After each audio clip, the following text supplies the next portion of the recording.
نحمد ونصلي على رسوله الكريم أما بعد فأعوذ بالله من الشيطان الرجيم بسم الله الرحمن الرحيم رب اشرح لي صدري ويسر لي أمري واحلل عقدة من لساني يفقهوا قولي. Assalamu alaikum wa rahmatullahi wa barakatuh. Jazakallah khairan to everyone who has joined us from across the globe today. Inshallah, I'll be your host for today's orientation and I'll be guiding you through the session and facilitating the different segments of our program, inshallah. But first and foremost, we will begin today's orientation with a recitation of the Quran. And for this, I would like to invite Brother Abu Bakr to join us and recite a few verses, inshallah. جزاك الله خير. السلام عليكم ورحمة الله وبركاته. أعوذ بالله من الشيطان الرجيم. بسم الله الرحمن الرحيم. يا أيها المدثر قم فأنذر وربك فكبر وثيابك فطهر والرجز فاهجر ولا تمنن تستكثر ولربك فاصبر فإذا نقر في الناقور فذلك يومئذ يوم عسير على الكافرين غير يسير ذرني ومن خلقت وحيدا وجعلت له مالا ممدودا وبنين شهودا ومهدت له تمهيدا ثم يطمع أن أزيد كلا إنه كان لآياتنا عنيدا سأرهقه سعودا إنه فكر وقدر فقتل كيف قدر ثم قتل كيف قدر ثم نظر ثم عبس وبسر ثم أدبر واستكبر فقال إن هذا إلا سحر يؤثر إن هذا إلا قول البشر سأصليه سقر وما أدراك ما سقر لا تبقي ولا تذر لواحة للبشر صدق الله العظيم. Jazakallah khairan, Brother Abu Bakr, for the beautiful recitation. May Allah subhanahu wa ta'ala put barakah in these words and align our intentions with His pleasure, inshallah. And before we move into the main structure of today's program, it is important to understand the platform under which this initiative is taking place. Global Awakening, TGA, is a platform which is a lifetime platform, a generational project built to serve this ummah beyond us and into the generations to come. It exists to establish a structured and interconnected ecosystem for Muslims globally, rooted in Quran, grounded in Sirah, and designed to move us from fragmented efforts towards coordinated and principled development. And this ecosystem supports the Muslims from the moment they enter this world through every responsibility and transition they carry within it until the moment they leave it, and prepares them for what lies beyond it. It will strengthen marriage foundations, nurtures intentional parenting, shapes identity and character, guides education and leadership development, supports professional growth, builds legacy, and ultimately prepares our individuals, our Muslim young individuals, for accountability before Allah subhanahu wa ta'ala. And collaboration is essential to this vision. Sister Sana, if you would be able to move to the next slide.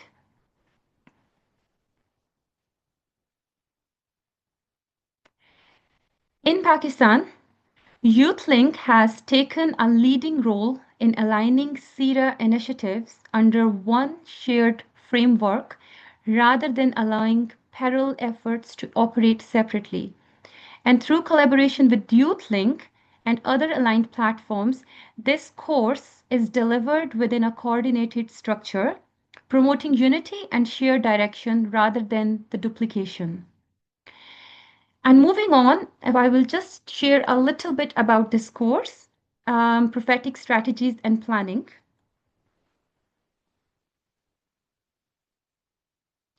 Prophetic strategies and planning is not a conventional Sira class.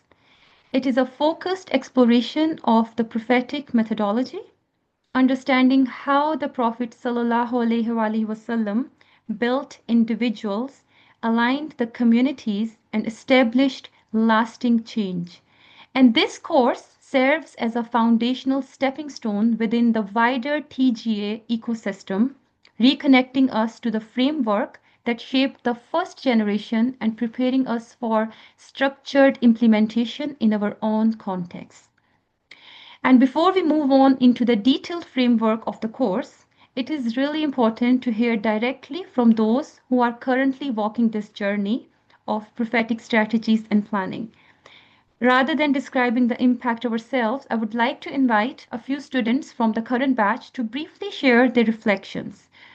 If Sister Saba is with us, if you would like to unmute yourself and share with us your journey so far with this course.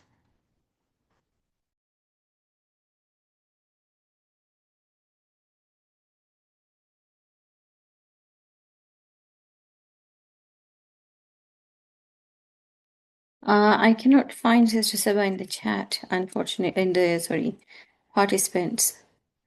So, Okay, moving on to our second student, Brother Ikrar. If you are in the meeting today, would you be able to unmute yourself? you Brother can unmute Ikram yourself. Bhatt. Yes, I'm able to unmute myself. Okay. Jazakallah khair. Assalamu alaikum wa rahmatullahi wa barakatuh, everyone. I don't know how should I even begin to describe this journey of Sira. I came into this course thinking that I was signing up for a history lesson, remembering dates, names, and collection of past events. And even I looked at Sira as a museum piece, something to be admired but kept behind glass. But I was absolutely wrong. The first thing this course taught me was a hard lesson in humility. That not every task is meant for me. Even the Prophet ﷺ didn't do everything alone. He built a community, distributed roles, and focused on one thing that actually moves mountains. I learned that true change doesn't come from one person doing every task. It comes from one person doing his share of the task. As a student, I am still learning, but my eyes can finally see. I have stopped looking at the Sira as a history and started seeing it as a roadmap.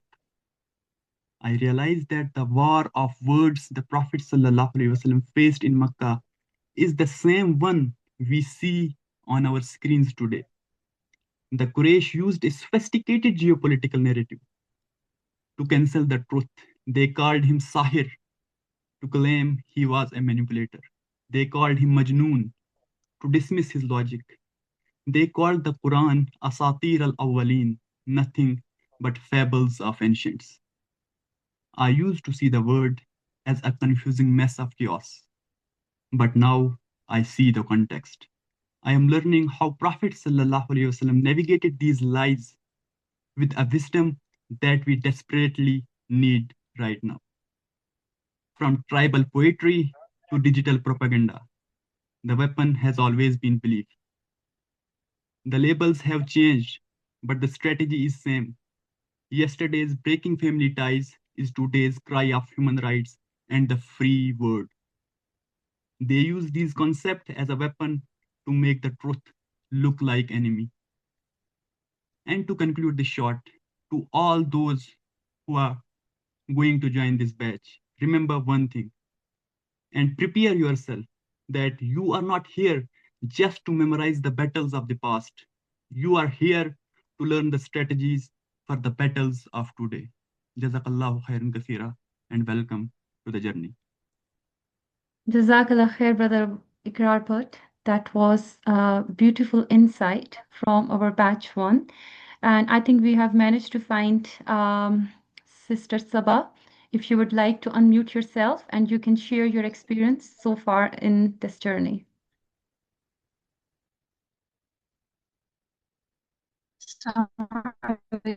Alhamdulillah, Jazakallah khair. SubhanAllah, I think this is really much more than probably anyone could have expected from, a Seerah course. It really, for a lot of students, and not just myself, that you heard there earlier as well, like it's really mind-blowing, because like we all ache and we all see the injustice and the cruelty. We have all these, there's all this pain.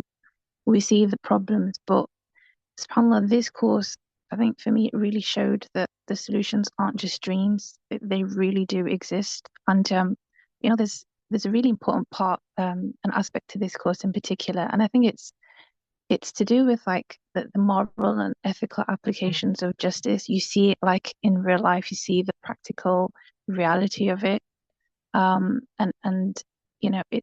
there's a lot of mercy in that. There's a lot of real kind of, subhanAllah, it's in a way that's really kind of speaks to your identity as a Muslim and who we are.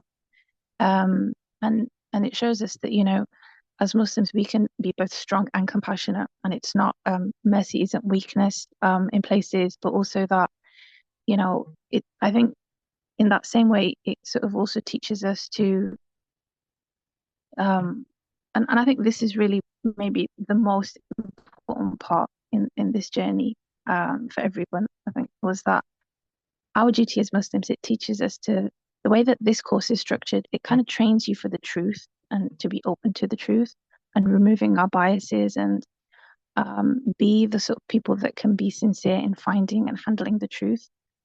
Because often we find that, we have a lot of biases, we carry a lot of things that, preconceptions, and then we will fit narratives and stories according to what we want it to be, not what it actually is in reality. So then when it comes to real world, we often find ourselves not actually actioning real solutions that are effective.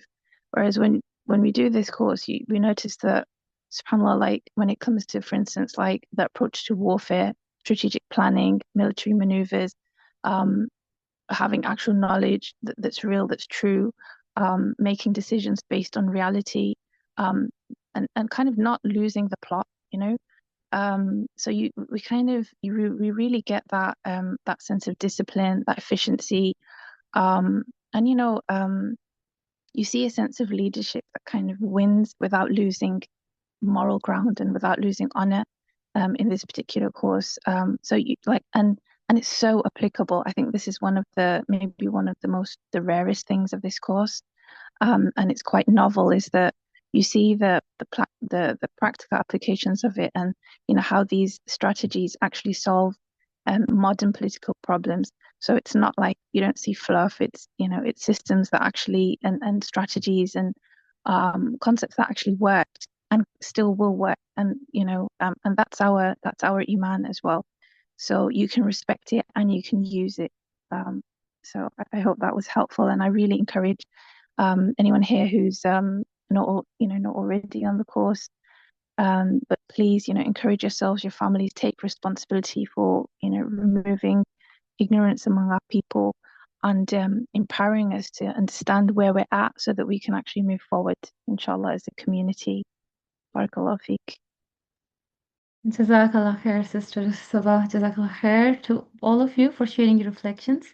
And I'm looking at the chat, and people are asking for the session to be in Urdu. Indeed, the session is in Urdu, inshallah, and we are moving on to our main segment, which will be our orientation for this course. So, with that perspective in mind, I would now like to invite Brother Abdullah to take us through the framework of this course, the structure of the journey, and the level of commitment required to fully benefit from this course, inshallah. So over to you, Brother Abdullah.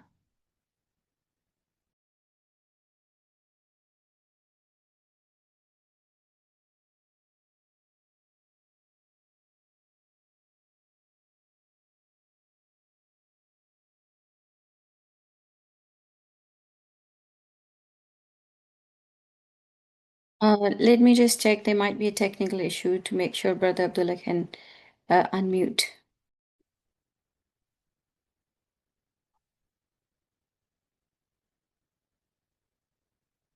الحمد لله رب العالمين والصلاة والسلام على رسوله الكريم والعاقبة للمتقين وبعد. قال الله تبارك وتعالى: أعوذ بالله من الشيطان الرجيم.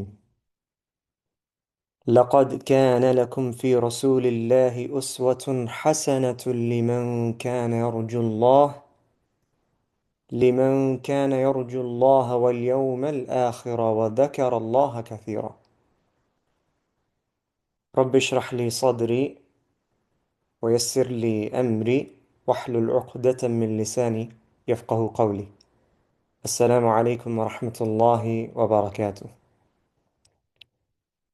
آپ لوگوں کو میری آواز واضح آ رہی ہے؟ All of you can hear me clearly? Yes, we can. طيب. قرآن کریم میں اللہ سبحانہ وتعالی ارشاد فرماتے ہیں: لقد كان لكم في رسول اللہ اسوۃ حسنہ.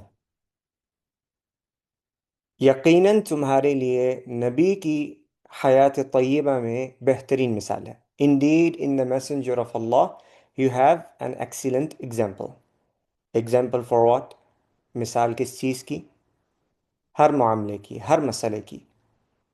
کوئی انسان ہے، اس کی زندگی میں ازدواجی مسائل ہیں، میرٹل پرابلمس. کوئی لیڈرشپ کی گدی پر بیٹھا ہے، حکومت کیسے چلانی ہے، تو اس کے پرابلمس اسٹیٹ بلڈنگ کے ہیں اور ڈیفنس سے ریلیٹڈ ہیں. کسی نے اپنے بچوں کی تربیت کرنی ہے، پیرنٹل پرابلمس. کوئی شخص کاروبار کر رہا ہے، کاروبار میں فائنینشیل پرابلمس. تو ہر قسم کے معاملے کے لیے for every sort of problem the example is in the life of رسول اللہ صلی اللہ علیہ وسلم. for whom؟ کس کے لیے؟ لمن كان يرجو اللہ. ہر وہ شخص جو اللہ تعالیٰ کی طرف لوٹنے کی امید رکھتا ہے، اس کو یقین ہے کہ اللہ کی طرف لوٹنا ہے. واليوم الآخر وذكر اللہ كثيرا. اور آخرت سے، اور وہ اللہ کو کثرت سے یاد کرتا ہے. ان لوگوں کے لیے نبی صلی اللہ علیہ وسلم کی حیات طیبہ میں مثال ہے، ایگزامپل ہے، example to follow for all their problems, جو بھی ان کے مسائل ہیں. So it is a blueprint. یہ ایک نقشہ ہے انسان کے جو بھی مسائل ہیں ان کے لیے.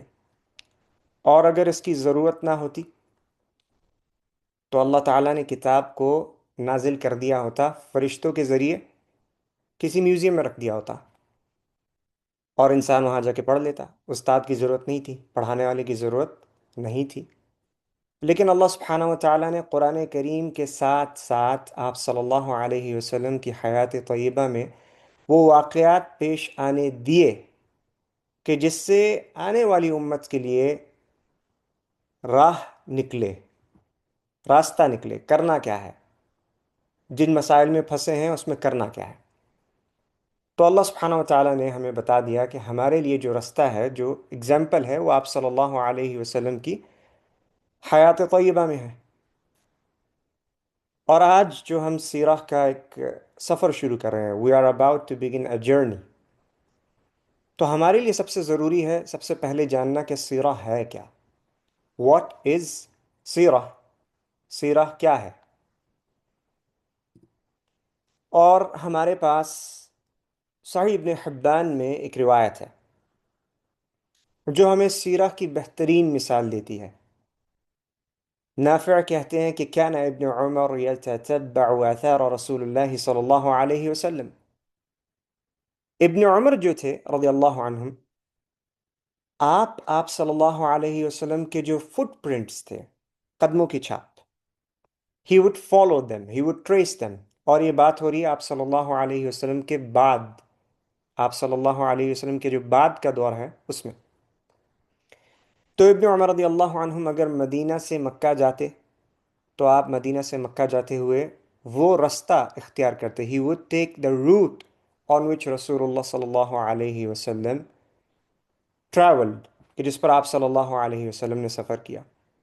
اور آپ ہر اس جگہ پر رکتے. He would stop at every point where رسول اللہ صلی اللہ علیہ وسلم اسٹاپ، جہاں پر آپ صلی اللہ علیہ وسلم رکے. فیصلی فیہا، اگر آپ صلی اللہ علیہ وسلم نے کسی مقام پر نماز پڑھی سفر کرتے ہوئے، عبداللہ بن عمر would go looking for it while traveling and he would pray over there. حتى إن النبي صلى الله عليه وسلم نزل تحت شجرة، یہاں تک کہ آپ صلی اللہ علیہ وسلم ایک مقام تھا، ایک جگہ تھی مکہ اور مدینہ کے بیچ میں صحرا میں، اور آپ صلی اللہ علیہ وسلم ایک سفر کے دوران وہاں پر رکے.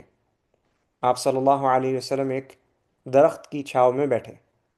فكان ابن عمر يصب تحتها الماء حتى لا تيبس، تو عبداللہ بن عمر اس درخت کو ڈھونڈتے ہوئے جاتے اور اس کی جڑوں کو پانی دیتے تاکہ وہ درخت قائم رہے. کیوں؟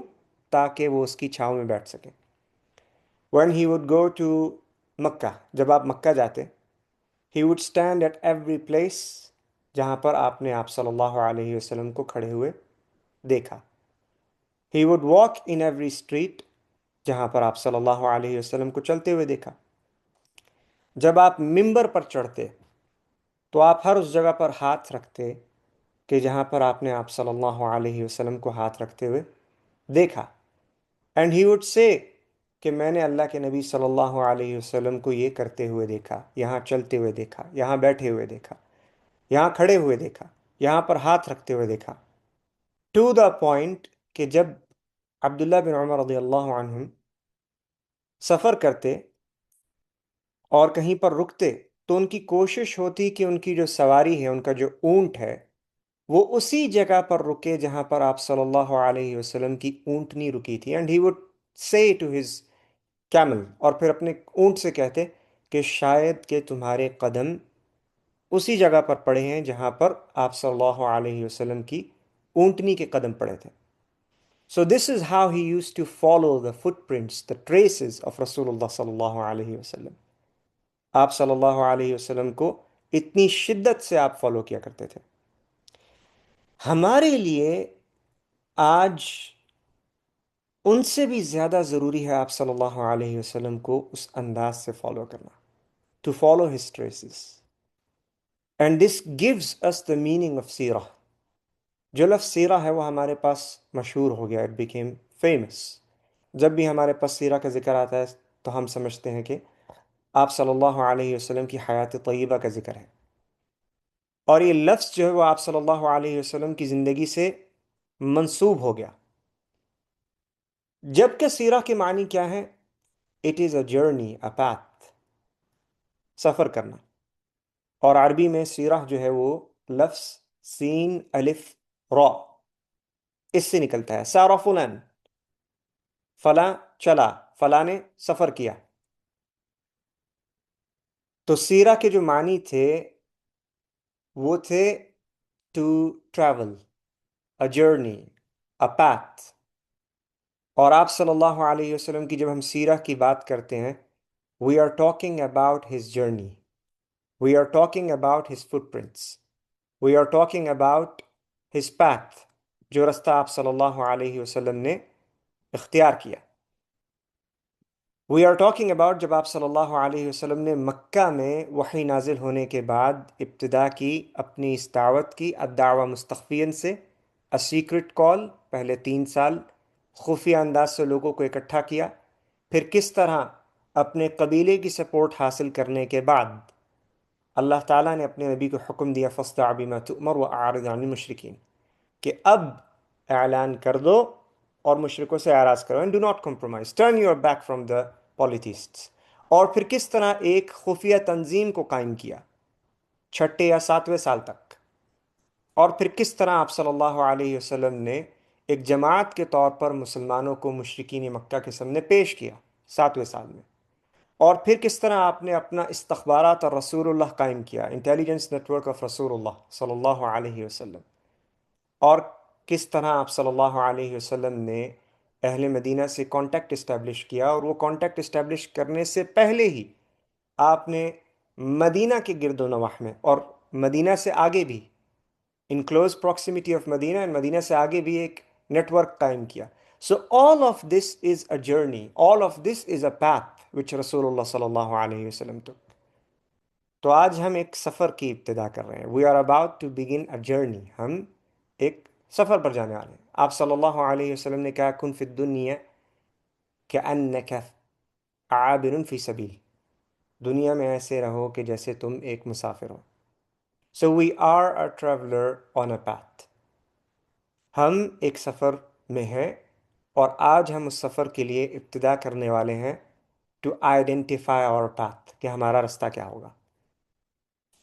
تو سیرہ کے معنی کیا ہیں؟ سیرہ کے معنی ہیں a journey, a path, a route, traveling. This is the meaning of سیرہ. And this is how Abdullah bin Umar radiallahu anhum took it. He would literally follow the footsteps of Rasulullah sallallahu alayhi wasallam. آپ صلی اللہ علیہ وسلم کی قدموں کی چھاپ کی آپ پیروی اسی طرح کیا کرتے تھے. صحابہ کے پاس یہ لفظ البتہ موجود نہیں تھا. صحابہ کو اس لفظ کے بارے میں علم نہیں تھا. They didn't know what سیرہ is. ان کے پاس علم تھا مغازی کا، بیٹلز، کیونکہ انہوں نے آپ صلی اللہ علیہ وسلم پر ایمان لانے کے بعد مکی دور سے لے کر مدنی دور تک مشکلیں دیکھی، پرابلمز، اور پھر مدنی دور میں from the beginning till the end it was entirely filled with war, جنگ و جدال سے بھرا ہوا تھا. تو صحابہ جب ذکر کرتے اپنی اولاد کے سامنے سیرہ کا، فار دیم اٹ واز مغازی. مغازی مینس بیٹلز، جنگیں. تو وہ اپنی اولاد کو آپ صلی اللہ علیہ وسلم کی جنگیں یاد کرایا کرتے، ان کو پڑھایا کرتے. And it was only later on, اور بعد میں جو آنے والے علماء تھے they started writing it as سیرہ، and it became known as سیرہ، the entire journey of the life of رسول اللہ صلی اللہ علیہ وسلم، کہ جس کی ابتدا بگننگ امام ابن اسحاق نے کی. امام ابن اسحاق نے سیرہ کی سب سے پہلی کتاب لکھی، اور وہ ایک تابعی تھے فرام دا 3rd جنریشن. امام ابن شہاب الظہری کے شاگرد تھے، اور امام ابن شہاب جو ہے he was from the 2nd generation, کہ جنہوں نے صحابہ سے علم حاصل کیا. بعض علماء نے امام ابن اسحاق کو 2nd جنریشن میں کاؤنٹ کیا ہے، جبکہ آپ کا کسی بھی صحابی سے ملنا ثابت نہیں ہے. تو امام ابن اسحاق تھے کہ جنہوں نے سب سے پہلی کتاب لکھی سیرہ کے اوپر. ان سے پہلے سیرہ کے اوپر کوئی کتاب نہیں لکھی گئی کہ جس میں آپ صلی اللہ علیہ وسلم کی حیات طیبہ کو مکمل طور پر قید کر دیا گیا ہو. اور پھر سیرہ جو ہے وہ بذات خود ایک سفر سے گزری ہے. It has gone through different phases. سیرہ لکھنے کا جو انداز تھا علماء کا، it has changed over time. اور ابتدا میں سیرہ کو لکھنے کا مقصد محض یہ تھا کہ ہمارے پاس حدیث موجود ہے، ہمارے پاس قرآن اور اس کی تفسیر موجود ہے، تو سیرہ کا مقصد بس یہی ہے کہ آپ صلی اللہ علیہ وسلم کی لائف سٹوری ہمیں پتہ ہو، اس سے کوئی احکام، کوئی حکم اخذ نہیں کرنا تھا. اینڈ دیٹ اپروچ چینجڈ، اور وہ تبدیل ہوا وقت کے ساتھ. وہ تبدیل کیسے ہوا؟ And this brings us to why should we study سیرہ. ہمیں سیرہ پڑھنی کیوں چاہیے؟ اور آج جو ہمارا سیشن ہے، نشست ہے، it is going to revolve around this question. یہ اس سوال کے ارد گرد آج کی ہماری نشست جو ہے وہ چلے گی کہ ہمیں سیرہ کیوں پڑھنی چاہیے. وائی شوڈ وی اسٹڈی سیرہ؟ اور اس سے متعلق ہمارے پاس ایک حدیث ہے کہ وچ آنسرز دا کوشچن. آج ہمارے دور میں ہمیں سیرہ کیوں پڑھنی چاہیے؟ حدیث میں آتا ہے صحیح مسند احمد میں کہ عن ابی امامہ الباہلی ابو امامہ الباہلی وہ کہتے ہیں عن رسول اللہ صلی اللہ علیہ وسلم قال، اللہ کے نبی نے کہا لَيُنْقَضَنَّ عُرَى الْإِسْلَامِ عُرْوَةٌ عُرْوَةٌ، اسلام کی جو گانٹھیں ہیں knots of Islam will be undone one by one. اسلام کی جو گانٹھیں ہیں وہ یکے بعد دیگرے کھلتی چلی جائیں گی. اور اس کو مزید آسان کرنے کے لیے ترجمہ کیا جا سکتا ہے کہ اسلام کے جو ستون ہیں وہ یکے بعد دیگرے گرتے چلے جائیں گے. The pillars of Islam will fall one after the other. فَكُلَّمَا انتقضت عُرْوَةٌ تَشَبَّتَ النَّاسُ بِالَّتِي تَلِيهَا، اور جب بھی کوئی ستون گرے گا whenever a pillar will fall the people will jump to grab the next one. تو لوگ لپک کر، جب بھی کوئی ستون گرے گا لوگ لپک کر دوسرے ستون کو پکڑ لیں گے.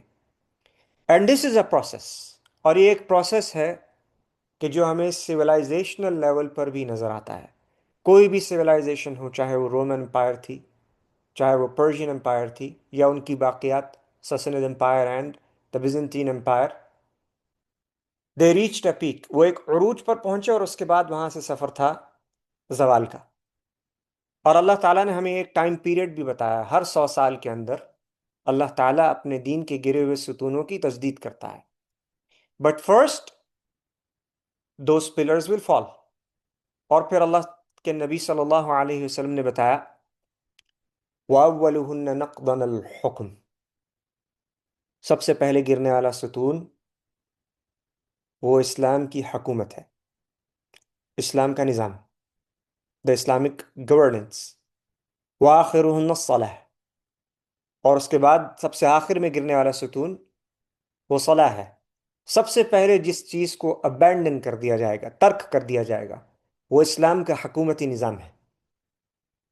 اور جیسے آج ہم دیکھتے ہیں کہ آج نوجوانوں کے بیچ میں ایک جذبہ ہے، اور ہم یہ بار بار نعرہ سنتے ہیں خلافت کے لیے، اسلام کے نظام کے لیے، کلمۃ اللہ العلیٰ، اللہ کے کلمے کو بلند کرنا ہے، اللہ کے نظام کو قائم کرنا ہے.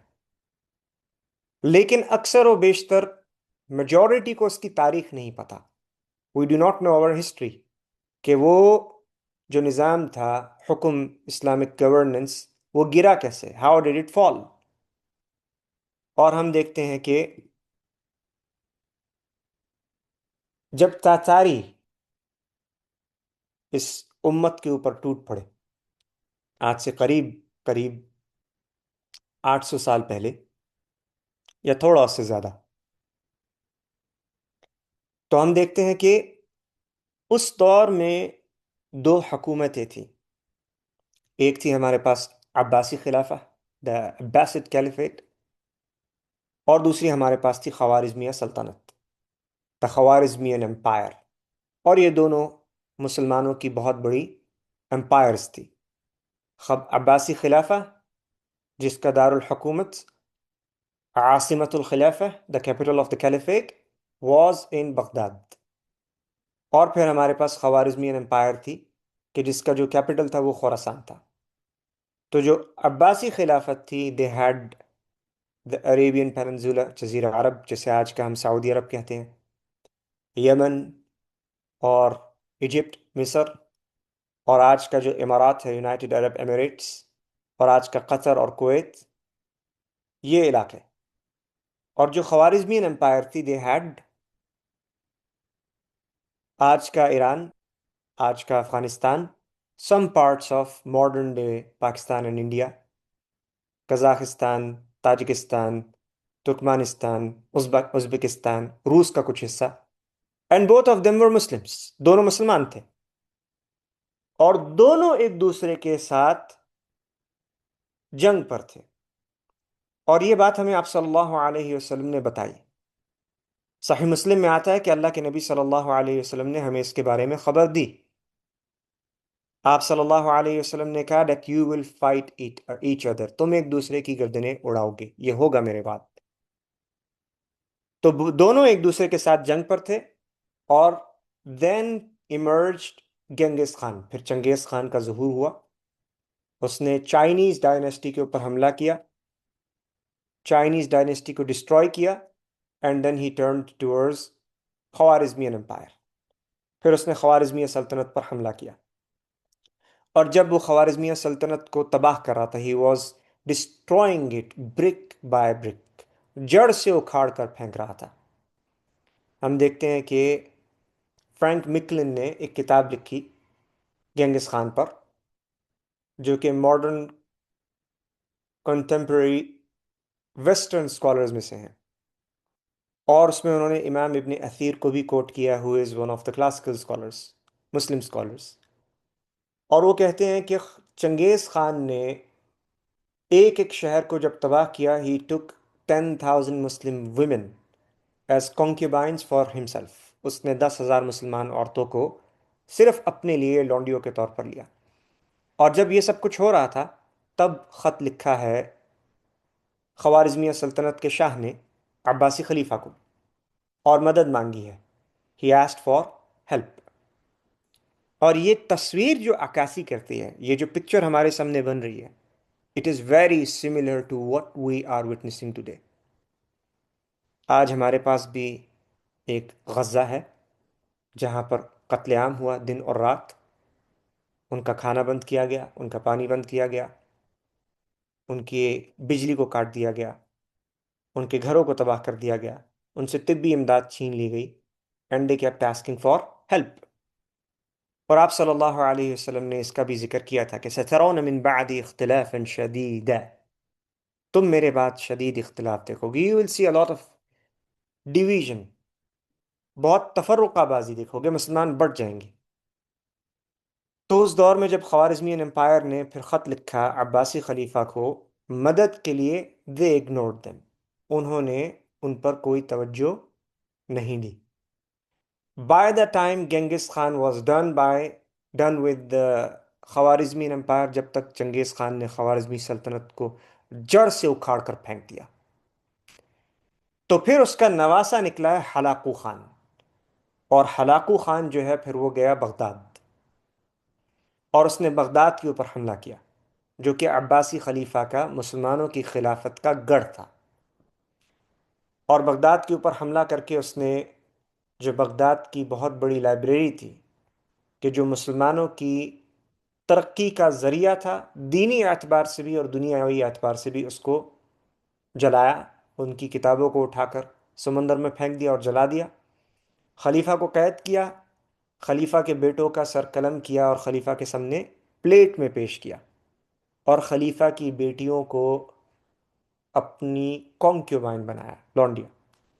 This is how the first pillar of Islam fell، الحکم۔ اسلام کا جو سب سے پہلا ستون تھا وہ اس طرح گرا، خلافت کا اختتام اس طرح ہوا۔ That is how the Abbasid Caliphate came to an end، and then for 150 or 75 years، پھر 150 یا 175 سال تک مسلمانوں کے پاس کوئی خلیفہ نہیں تھا، until the Ottomans came، یہاں تک کہ عثمانی آئے اور پھر انہوں نے مسلمانوں کے اوپر کلیم کیا کہ now we are the caliphs، اب ہم خلیفہ ہیں، اب ہماری خلافت ہے، and then we had the time period of Ottoman Empire until it also fell in 1924۔ جب خلافت گری اس سے پہلے تک جو سیرہ لکھنے کا انداز تھا، جس کو میں نے بیان کیا اوپر، وہ انداز کیا تھا کہ امام ابن اسحاق نے جب سیرہ کی کتاب لکھی تو he was not really strict with the chain of narration، تو ان کے لیے سند اتنی امپورٹنٹ نہیں تھی، ان کے لیے امپورٹنٹ تھا کہ ہم نے ان واقعات کو بیان کرنا ہے جو آپ صلی اللہ علیہ وسلم کی حیات طیبہ میں ہوئے، کیونکہ ہم اس سے حکم اخذ نہیں کر رہے، we are not extracting any lessons from it، ہم اس سے کوئی رولنگز اخذ نہیں کر رہے، رولنگز کے لیے ہمارے پاس حدیث تھی جس پر محدثین نے کام کیا، سعید بن جبیر نے کام کیا، ابن شہاب الظہری نے کام کیا، امام احمد بن حنبل نے کام کیا، امام مالک نے کام کیا، تو حدیث ہمارے پاس تھی، اور حدیث میں جو علماء تھے اسلام کے they were really strict، وہ بہت سخت تھے کہ اگر کہیں پر سند نامکمل ہے ہم اس کو قبول نہیں کریں گے، اور تفسیر بھی بطور ایک سائنس قائم ہو چکی تھی، اور علماء نے ان شاخوں کو اسلام کے اندر قائم ہی اس لیے کیا. They established these sciences so that it becomes easy for the Muslims to seek knowledge. تو سیرہ کا اس وقت تک جو کردار تھا وہ صرف اتنا تھا that it was the biography of رسول اللہ صلی اللہ علیہ وسلم، کہ جو ہمیں ایک ٹائم فریم دے رہا تھا کہ کون سی ایونٹس آپ صلی اللہ علیہ وسلم کی حیات طیبہ میں کب پیش آئی. جب خلافت کا اختتام ہوا، جب منگولینز نے آ کے خلافت کو تباہ و برباد کیا، خلافت کو ختم کر دیا، this was the first time Muslims were without a خلافہ. اس سے پہلے خلافت قائم تھی، اسلامی نظام قائم تھا، اور اسلام کی حدود محفوظ تھی.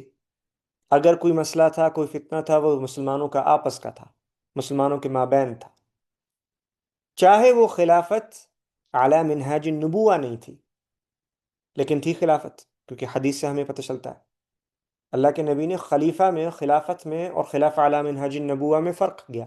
ایک وہ خلافت جو نبی کے طرز پر قائم ہوئی، نبی کے طریقے پر قائم ہوئی، اور ایک وہ خلافت کے نبی کے طریقے پر نہیں ہے لیکن مسلمان ایک خلیفہ کے ماتحت اکٹھے ہیں. تو جو مسلمانوں کے مسئلے تھے وہ آپس کے تھے. خلافت ختم ہونے کے بعد this was the first time Muslims did not have any leader. کوئی خلیفہ نہیں تھا. مسلمان بھیڑ بکریوں کے ان جھنڈ کی طرح تھے کہ جن کا چرواہا نہیں تھا. They didn't know what to do. نہ اسلامی نظام بچا، نہ کوئی اسلامی حدود بچی. مسلمان جو ہے وہ تتر بتر ہو گئے. اب علماء نے سیرہ کو پھر سے لکھنا شروع کیا، اور اب علماء نے کہا کہ now we need to go back to سیرہ. اب ہمیں سیرہ کی طرف رجوع کرنا پڑے گا، اور ہمیں سیرہ سے لیسنز لینے پڑیں گے. منہج الحرکی للسیرہ النبویہ، آپ صلی اللہ علیہ وسلم کی اسٹریٹجیز، پلاننگ، کس طرح اللہ کے نبی صلی اللہ علیہ وسلم نے مکہ میں اکیلے ہوتے ہوئے، جب وحی نازل ہوئی کوئی ساتھ تو نہیں تھا، اکیلے تھے. How did he start this movement, جب کرۂ ارض پر کوئی اور مسلمان تھا ہی نہیں، کوئی اور کلمہ لا الہ الا اللہ کا اقرار کرنے والا نہیں تھا. How did he form the first جماعہ، پہلی تنظیم کیسے قائم کی. واٹ واز اٹس رول، کردار کیا تھا اس کا.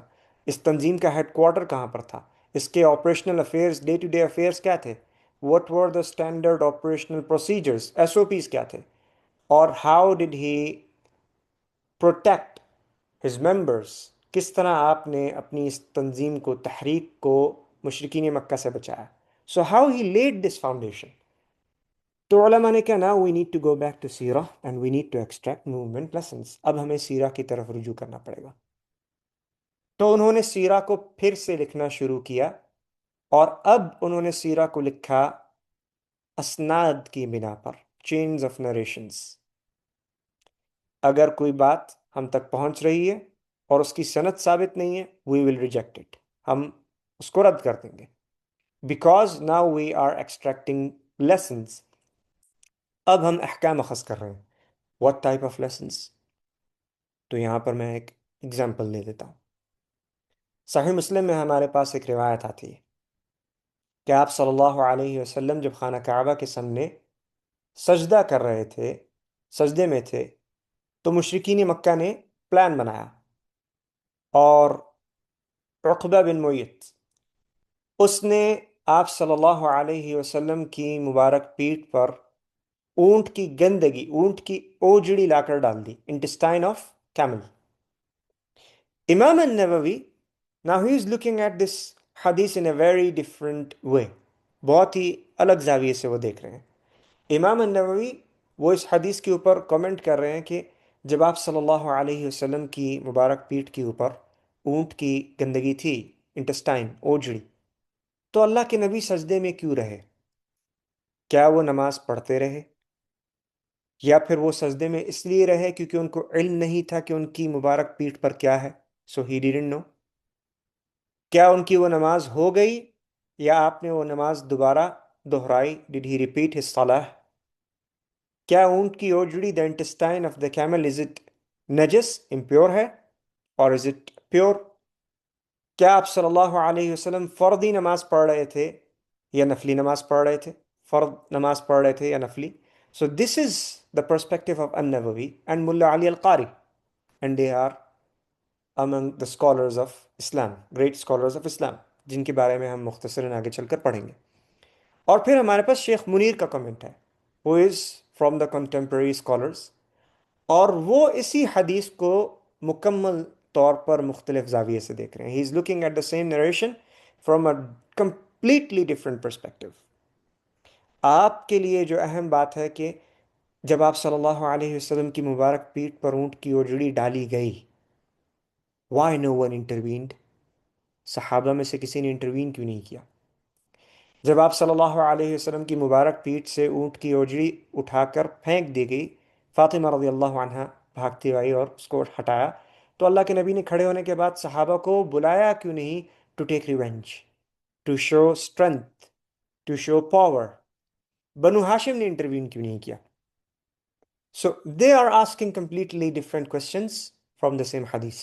ان کے لیے جو سوالات ہیں وہ مکمل طور پر مختلف ہیں, جبکہ حدیث وہی ہے. تو سیرہ کو لکھنے کا انداز خلافت کے ختم ہونے کے بعد تبدیل ہوا, اور ان میں پھر ہمارے پاس امام ابن کثیر, وہ ان پہلے علماء میں سے ایک ہیں کہ جنہوں نے سیرہ کو نئے طرز پر لکھا, اور انہوں نے سیرہ کی کوئی کتاب نہیں لکھی. انہوں نے ایک کتاب لکھی البدایہ والنہایہ, اور اس کتاب کے اندر انہوں نے آپ صلی اللہ علیہ وسلم کی حیات طیبہ کا بھی ذکر کیا. اور امام ابن کثیر نے سیرہ میں ایک متوسط مڈل پاتھ, متوسط رستہ اختیار کیا. انہوں نے کہا کہ ہم سیرہ کے اندر اسناد کو بھی لے کر آئیں گے, کہ جب ہم بات کریں گے کہ اللہ کے نبی صلی اللہ علیہ وسلم کی حیات طیبہ میں یہ ہوا, we will go to محدثون instead of سیرہ.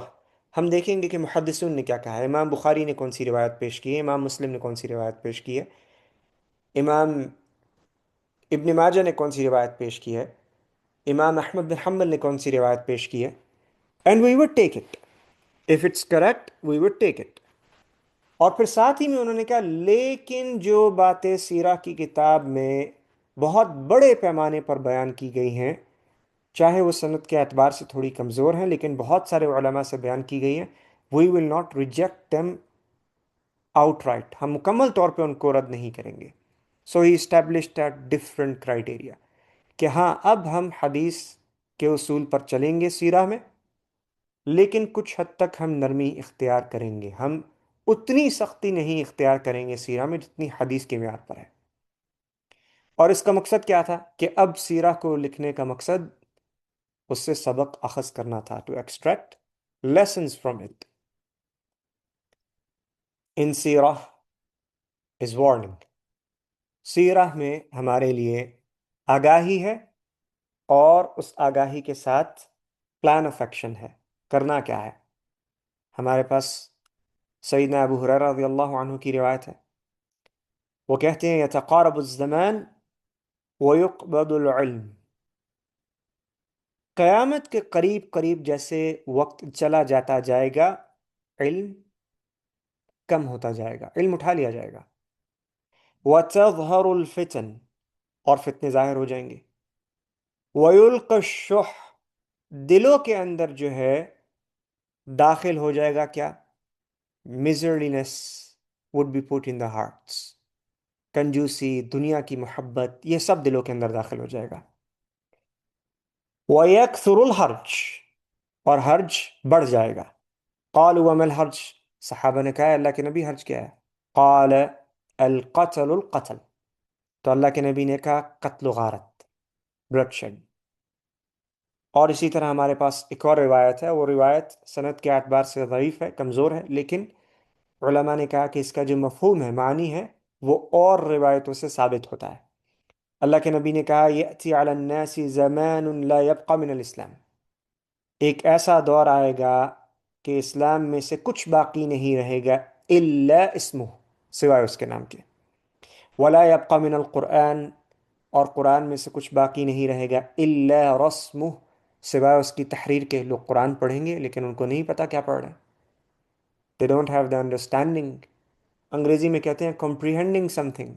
Knowing something and comprehending are two different things. کسی چیز کے بارے میں علم ہونا اور اس کو سمجھنا دو الگ باتیں ہیں. مساجدہم عامرہ, اور ان کی مسجدیں بھری ہوں گی. وہی خراب من الہدی, لیکن ہدایت نہیں ہوگی.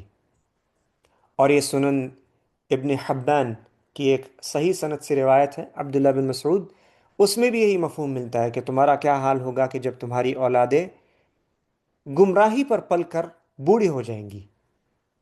اور وہ گمراہی سے مراد کہہ رہے ہیں کہ یو وڈ ہیو چینجڈ اسلام، اسلام کو اس زاویے سے پڑھا ہی نہیں ہوگا تم نے. اور پھر کوئی آ کے بتائے گا کہ اسلام کیا کہتا ہے تو لوگ کہیں گے کہ دیکھو اس نے اسلام کو بدل ڈالا، جبکہ حقیقت میں وہ اسلام کے بارے میں بتا رہا ہے. اور اسی طرح اللہ کے نبی صلی اللہ علیہ وسلم نے کہا کہ لوگوں پر ایک ایسا وقت آئے گا کہ جب سچے کو جھوٹا کہا جائے گا، جھوٹے کو سچا، اور خیانت دار کو امانت دار کہا جائے گا اور امانت دار کو خیانت دار کہا جائے گا، خائن کو امانت دار اور امانت دار کو خائن. اور اس وقت تم پر مسلط کر دیے جائیں گے لوگ. تو صحابہ نے پوچھا کون سے لوگ؟ اللہ کے نبی صلی اللہ علیہ وسلم نے کہا کہ گھٹیا اور حقیر لوگ کہ جو لوگوں کے معاملات میں فیصلہ کریں گے. سترون من بعد اختلافا شدیدا، اور تم میرے بعد شدید اختلاف دیکھو گے. تو سیرہ نے ہمیں یہ ساری نشانیاں بتائی ہیں، اور اس کے ساتھ اللہ کے نبی صلی اللہ علیہ وسلم کی حیات طیبہ میں وہ سارے واقعات موجود ہیں کہ جو ان ادوار کے اندر، یہ آنے والے فتنوں کے اندر مشعل راہ بنتے ہیں. کرنا کیا ہے، what to do، اور کیا نہیں کرنا، what not to do. what to do and what not to do وہ سیرہ کے اندر موجود ہے.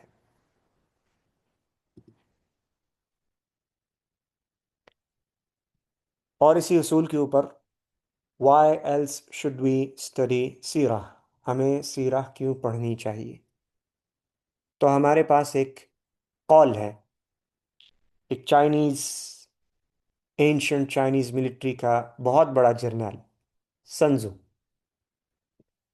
سنزو نے ایک کتاب لکھی، دا آرٹ آف وارفیئر، جنگ کی کلا، جنگ کا طریقہ.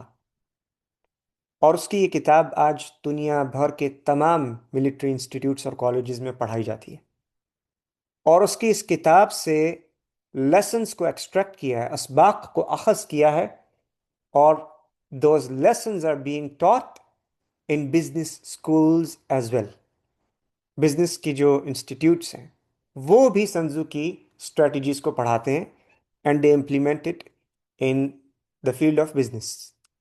ہم آگے بڑھتے ہوئے کچھ حد تک سنزو کے جو لیسنز تھے ان سے ریلیٹ کریں گے. سنزو نے اپنی کتاب میں جو سب سے پہلا لیسن بتایا وہ تھا نو یور اینیمی، اپنے دشمن کو جانو، اپنے دشمن کو جانو. سورہ بقرہ میں ہم دیکھتے ہیں کہ اللہ سبحانہ وتعالیٰ نے جو سورہ بقرہ کی تھیم ہے وہ کیا ہے؟ سورہ بقرہ میں اللہ سبحانہ وتعالیٰ نے ابتدا کی، اور ابتدا میں مسلمانوں کا معاشرہ جو ہے، کمیونٹی بلڈنگ، اس کے بارے میں بتایا. اقیم الصلاح، نماز قائم کرتے ہیں، انفرادی عمل نہیں ہے، this is not an individual act. حکم کیا دیا مردوں کو؟ مسجد میں آ کے نماز قائم کرو، اجتماعی عمل ہے، کمیونٹی بلڈنگ کا ایکٹ ہے. مسجد کو ہیڈ کوارٹر بنایا مسلمانوں کا. زکوٰۃ کا ذکر کیا، کمیونٹی کا ایکٹ ہے. تو اللہ سبحانہ وتعالیٰ نے سورہ بقرہ کی جو تھیم قائم کی ہے وہ کیا ہے؟ ابتدا میں کمیونٹی بلڈنگ، اور پھر اگلے ہی صفحے پر آن دا ویری نیکسٹ پیج اللہ تعالیٰ نے مسلمانوں کو اب اس کمیونٹی کا انٹرنل تھریٹ بھی بتا دیا. نو یور اینیمی وَمِنَ النَّاسِ مَن يَقُولُ آمَنَّا بِاللَّهِ وَبِالْيَوْمِ الْآخِرِ وَمَا هُمْ بِمُؤْمِنِينَ. اور لوگوں میں سے کچھ لوگ ایسے ہیں جو کہتے ہیں کہ ہم اللہ پر ایمان لے آئے، آخرت پر ایمان لے آئے، لیکن وہ مؤمن نہیں ہیں، ایمان نہیں لائے. یخادعون اللہ، اللہ کو دھوکہ دیتے ہیں، اور حقیقت میں اللہ تعالیٰ نے کہا اپنے آپ کو دھوکہ دیتے ہیں. تو اللہ تعالیٰ نے پھر مسلمانوں کو متعارف کرا دیا کہ تمہارے ہی بیچ میں سے دشمن ہوں گے تمہارے. اور یہ سلسلہ آج تک چلا ہوا آ رہا ہے.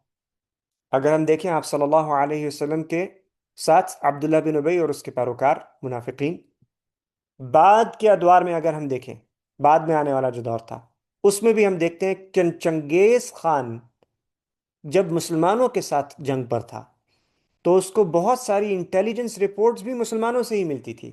جو عرب تاجر تھے اس دور میں، کہ جب خوارزمیہ سلطنت کے اوپر چنگیز خان چڑھائی کر رہا تھا تو عرب تاجر جو ہے وہ چنگیز خان کی ٹیریٹری سے ہو کر گزرتے تھے اور اس سے تجارتی تعلقات بھی رکھے تھے، اور ان ریٹرن وہ چنگیز خان کو انٹیلیجنس رپورٹ دیتے تھے جو بھی ان کو ان کے سفر میں پتہ چلا۔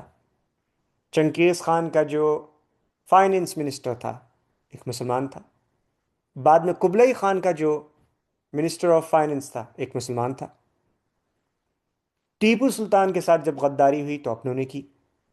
آج بھی ہم دیکھتے ہیں کہ جو ایپسٹین فائلز کو ریلیز کیا گیا اس میں جو مسلمانوں کے نام آئے ہیں، جو کسوہ اٹھا کر خانہ کعبہ کا جو غلاف ہے وہ ایپسٹین کو دیا گیا، یہ سب مسلمانوں کے اندر کے جو دشمن ہیں جو اللہ تعالیٰ نے متعارف کرائے۔ اور پھر اللہ تعالیٰ نے آگے بڑھتے ہوئے مسلمانوں کو ان کی تاریخ یاد دلائی سورہ بقرہ میں، ان کا اوریجن، تم کہاں سے آئے ہو، پھر ان کے بارے میں بتایا۔ اور سنزو نے بھی یہی بات کہی ہے، سنزو نے کہا کہ نو یور اینیمی کا اصول قائم کر کے پھر سنزو نے کہا کہ جو اپنے دشمن کو بھی جانتا ہے، اس کی کمزوری، اس کی قوت، اور جو اپنے آپ کو بھی جانتا ہے، اپنی کمزوری اور اپنی قوت، تو ہر جنگ میں اس کا نتیجہ فتح ہوگا۔ The one who knows his enemy and the one who knows himself, the outcome of every battle is going to be victory. The one who knows his enemy but he doesn't know himself، جو اپنے دشمن کو تو جانتا ہے لیکن اپنے آپ کو نہیں جانتا، اپنی قوت اور اپنی کمزوری، تو ہر جنگ کے لیے جو ایک فتح ہوگی تو ایک شکست ہوگی، ایک جنگ وہ جیتے گا تو ایک ہارے گا۔ اور جو نہ اپنے آپ کو جانتا ہے اور نہ اپنے دشمن کو، تو وہ ہر جنگ میں شکست خوردہ ہوگا۔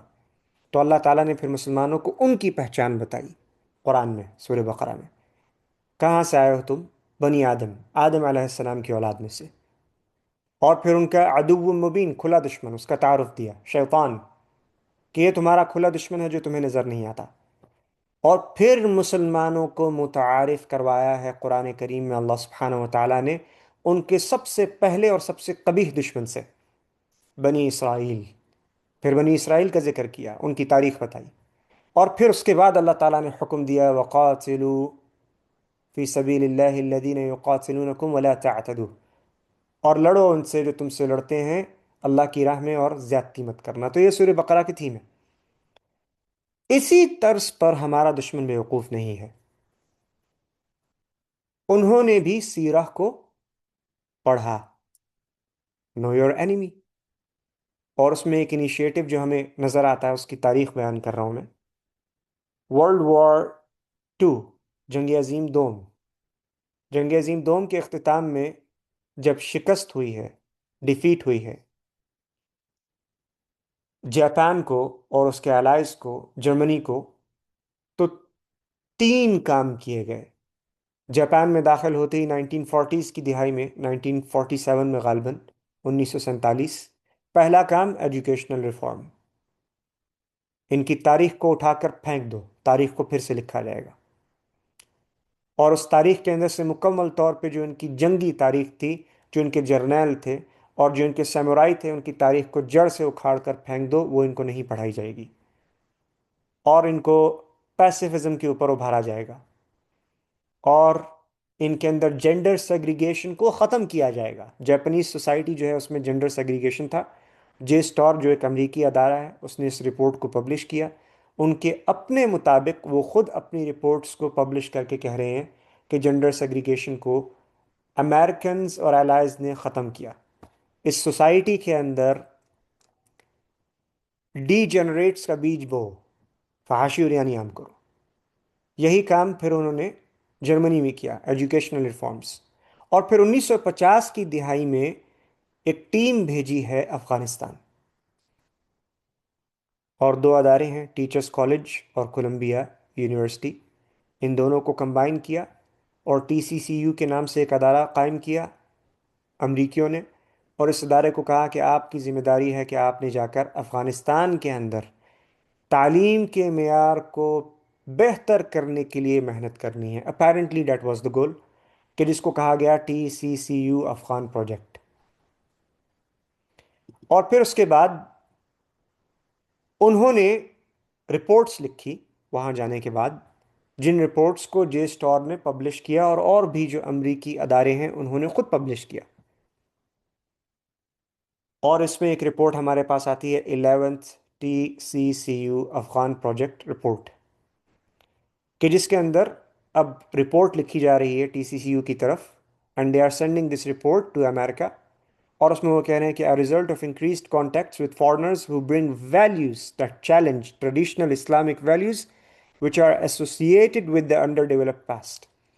وہ کہہ رہے ہیں کہ اب جو افغان معاشرے کے اندر ترقی آ رہی ہے یہ نتیجہ ہے غیر ملکیوں سے ان کی جو انٹریکشنز ہیں، ان کی جو ملاقاتیں ہیں اس کا، کہ جس کی وجہ سے انہوں نے ہمارے افکار کو دیکھ کر اپنے دینی افکار کو چیلنج کرنا شروع کیا، جو کہ ان کی پذیرائی کی وجہ ہے، ان کی ترقی نہ ہونے کی وجہ ہے۔ اور اگر یہ ان کی ترقی نہ ہونے کی وجہ ہے تو پھر تو اسلام کو پڑھنا ہی نہیں چاہیے، پھر تو اس کو پڑھنے کی ضرورت ہی نہیں ہے۔ اور اسی رپورٹ کے اندر پھر ریکمنڈیشن بھی دے دی۔ The TCCU report identifies research it deems necessary to the success of the project, which includes Western students studying Islam and social sciences and finding ways to infuse Western concepts in its curricular suggestions. اور پھر اسی report کے اندر کہا کہ یہ جو ہمارا project ہے اس کی کامیابی کے لیے ضروری ہے کہ جو مغربی طلاب ہیں وہ اسلام کو پڑھیں اور سوشل سائنسز کو پڑھیں، اور وہ طریقہ کار ڈھونڈیں کہ جس سے مغربی افکار کو ان کے تعلیم کا جو کریکولم ہے، سلیبس ہے، اس کے اندر داخل کر سکیں۔ تو اس میں اسلام کو پڑھنے کی کیا ضرورت ہے؟ so that they can mold it, they can present it in a way to the public which can push them away. لیکن خود پڑھنے کا مقصد کیا ہے؟ تاکہ وہ اسلام کی قوت کو بھی جان سکیں اور جان سکیں کہ مسلمانوں کی کمزوری کیا ہو سکتی ہے۔ اور اس کی مثال کیا ہے؟ اس کی مثال ہے کہ ہم دیکھتے ہیں کہ یہاں پر جو میں نے تصویر پیش کی ہے مثال کے طور پر، پیٹر وین آسٹین، ایک بیلجیم نیشنل شخص کہ جو پیورلی بیلجیم کا ہے، یورپین ہے، اور اس نے عربی زبان سیکھی، قرآن کو پڑھا، قرآن کی تفسیر کو پڑھا، حدیث کو پڑھا، اور مغرب مراکش کے اندر عربی عربوں کو پڑھائی، اور آج وہ ویسٹرن کنٹریز کو وار آن ٹیرر کے اوپر ایڈوائز کر رہا ہے۔ He is one of the advisors for war on terror to understand the Muslim mindset, کہ ان کی جنگ و جدال کا طریقہ کیا ہے۔ اسی طرح ہم دیکھتے ہیں نیلی لاہود کہ جس نے اسلام کی تنظیموں کی تاریخ کو پڑھا، خاص طور پہ جو پچھلے 100 سال کی تنظیمیں ہیں، اور ان کے اوپر کتابیں لکھی کہ ان کی اسٹریٹجیز میں کیا ان کی قوت تھی اور کیا ان کی کمزوری تھی۔ اور اسی طرح ہم دیکھتے ہیں کہ الزبتھ کینڈل کہ جس نے اسلام کو پڑھا، عربی کو پڑھا، اور عربی میں وہ مہارت حاصل کی کہ یمن جو اصلی عرب ہیں وہاں جا کر ان کے قبائل کے ساتھ عربی زبان میں وہ گفتگو، نہ صرف وہ کہ گفتگو کرتی ہے بلکہ she even engages in poetry with them، شعر و شاعری کے اندر بھی وہ ان کے ساتھ مقابلہ لگاتی ہے۔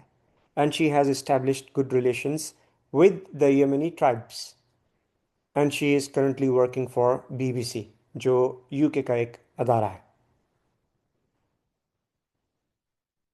اور اس میں پھر ہمارے پاس ایک کامنٹ ہے رس راجرز کا، کہ جو کہ ایک امریکن ریٹائرڈ ملٹری ویٹرن، امریکی فوج کا حصہ رہا، and also he is American historian, تاریخ کے اوپر اس نے کام کیا، اور اس کے ساتھ ساتھ اینوٹیشنز مت لگائیں، لکیریں مت لگائیں، اس کے ساتھ ساتھ ہم دیکھتے ہیں کہ ہی از دا ایڈوائزر ٹو نیٹو، نیٹو کا ایڈوائزرز میں سے ہے۔ 9/11 کے بعد جب بش نے اعلان کیا اس جنگ کا، تو رس راجرز نے 2 کام کیے۔ ایک کام رس راجرز نے کیا کہ اس نے سیرہ کو پڑھا، اور اس نے آپ صلی اللہ علیہ وسلم کی حیات طیبہ کو پڑھ کر پھر سیرہ پہ ایک کتاب لکھی، دا جنرلشپ آف محمد صلی اللہ علیہ وسلم، اور اس کتاب کے اندر اس نے آپ صلی اللہ علیہ وسلم کی جو موومنٹ اسٹریٹجیز تھی، جو جنگی تدابیر تھی، وارفیئر اسٹریٹجیز، جو سیمیٹرک اور ایسیمیٹرک وارفیئر کے اندر فرق تھا جو اللہ کے نبی صلی اللہ علیہ وسلم نے اس دور میں امپلیمنٹ کی، He has praised them. تعریف کی ہے ان کی. اور پھر اس کے بعد اس نے ایک اور کتاب لکھی، اور اس کتاب کا جو مقدمہ ہے انٹروڈکشن، اور اس کتاب کے اندر اس نے صحیح مسلم، صحیح بخاری، مسند احمد، سنن نبی داؤد، سنن ترمذی، اور پھر فقہ کی کتابیں اگر لی جائیں تو احناف، شافعی، مالکی، حنابلہ، ان تمام کتابوں سے اس نے ٹیکسٹ کو ایکسس کیا اور کوٹ کیا ہے. تو اس کتاب کے مقدمے میں وہ لکھتا ہے، اور اس نے یہ کتاب کا مقدمہ لکھوایا ڈاکٹر ایڈم لاؤتھر سے، کہ جو کہ American air force research institute میں ریسرچ پروفیسر تھا، یا تو اب بھی ہے. تو ڈاکٹر ایڈم لاؤتھر نے رس روجرز کی کتاب میں جو سیرہ کے بعد لکھی گئی ہے اور اسلام کے جنگی اصولوں کے اوپر لکھی گئی ہے، ڈاکٹر ایڈم لاؤتھر کمنٹ کرتے ہیں کہ with the long war likely to continue into foreseeable future, یہ جو ایک طویل جنگ ہے کہ جس کی ابتدا ہو چکی ہے، it is necessary for the west to understand the Islamic approach to conflict. مغرب کے لیے ضروری ہے کہ وہ جو اسلام کا زاویہ ہے جنگ کو دیکھنے کا، اسلام کے جو اصول ہیں، اصول الحرب فی الاسلام، اسلام کے جو جنگی اصول ہیں ان کو سمجھے. اور پھر ڈاکٹر ایڈم لاؤتھر رس روجرز کے اس کام پر کامنٹ کرتے ہوئے کہتے ہیں کہ the pages that follow do an admirable job in providing Western readers with an understanding of the nature of the fight in which we find ourselves. اور یہ جو کتاب پر کام کیا گیا ہے، اس کتاب میں جو صفوں پر اپنی سیاہی کو کالا کیا گیا ہے، صفوں کی صفوں کو کالا کیا گیا ہے، یہ بہت بہترین کام ہوا ہے ایک مغربی شخص کے لیے کہ وہ اس کو پڑھ سکے، تاکہ وہ سمجھ سکے کہ ہم کس نوعیت کی جنگ میں ہیں، ہمارا دشمن کس قسم کا ہے. Know your enemy. And it is done without portraying Islam as a religion of peace or war. اور ہم نے یہ کام بنا بائسنس کے کیا ہے. ہم نے یہ کام کرتے ہوئے اسلام کو امن کا دین یا جنگ اور بربریت کا دین قرار نہیں دیا، بلکہ but by providing an accurate portrayal of the Prophet's revelations and actions in Islam's sacred texts. بلکہ ہم نے یہ کام کیا ہے نبی کی اوپر نازل ہونے والی جو وحی تھی قرآن، اس کا مطالعہ کر کے، اور جو آپ صلی اللہ علیہ وسلم کے عمل تھے یعنی سنت، اور اس کو ہم نے کہاں سے اخذ کیا؟ اسلامز سیکرڈ ٹیکسٹ، یعنی کہ تفسیر، حدیث، فقہ. So they are going to ابن کثیر، دے آر گوئنگ ٹو الطبری، دے آر گوئنگ ٹو البغوی، دے آر گوئنگ ٹو قرطبی، they are going to مسند احمد، صحیح ابن حبان، they are going to the books of fiqh. وہ ان اسلام کی کتابوں سے جی وہ اسلام کی ان کتابوں سے اخذ کر کے حکم کو اپنی اس کتاب کے اندر پیش کر رہے ہیں. اور پھر اس کے آخر میں اس نے کمنٹ کیا کہ such a work is needed contribution to an expanding literature. اور یہ جو کام ہے یہ بہت ضروری ہے ہمارے لیے، یہ کام درکار تھا. To an expanding literature, which expanding literature, کہ آلریڈی جو ہم نے کام کیا ہے، جو ہم نے اسلام کے اوپر کتابیں لکھی ہیں، سیرہ کی کتابیں پڑھی ہیں، سیرہ کے اوپر کتابیں لکھی ہیں، that was required. So why should we study سیرہ؟ Because our enemy has studied سیرہ. They have learned the strength of Muslims and weakness. کیا غلطی کر سکتے ہیں مسلمان، لیکن مسلمانوں کو اس کا علم ابھی تک نہیں ہے، ہمیں نہیں ہے اس کا علم. Why else should we study سیرہ؟ اور ہمیں سیرہ کیوں پڑھنی چاہیے؟ کیونکہ قرآن میں اللہ سبحانہ و تعالی ہمیں کہتے ہیں، قل، اے نبی ان سے کہہ دیں، ان کنتم تحبون اللہ، اگر تو تم محبت کرتے ہو اللہ سے، فاتبعونی یحببکم اللہ، تو پھر میری پیروی کرو. کس کی؟ اللہ کے نبی کی. اگر تم میری پیروی کرو گے تو اللہ تم سے محبت کرے گا، وَيَغْفِرْ لَكُمْ ذُنُوبَكُمْ، اور اللہ تمہارے گناہوں کو معاف کر دے گا. وَاللَّهُ غَفُورٌ رَحِيمٌ، اور اللہ خوب رحم کرنے والا ہے. جب کسی سے محبت ہو تو اس کی زندگی کے بارے میں انسان علم حاصل کرنے کی کوشش کرتا ہے.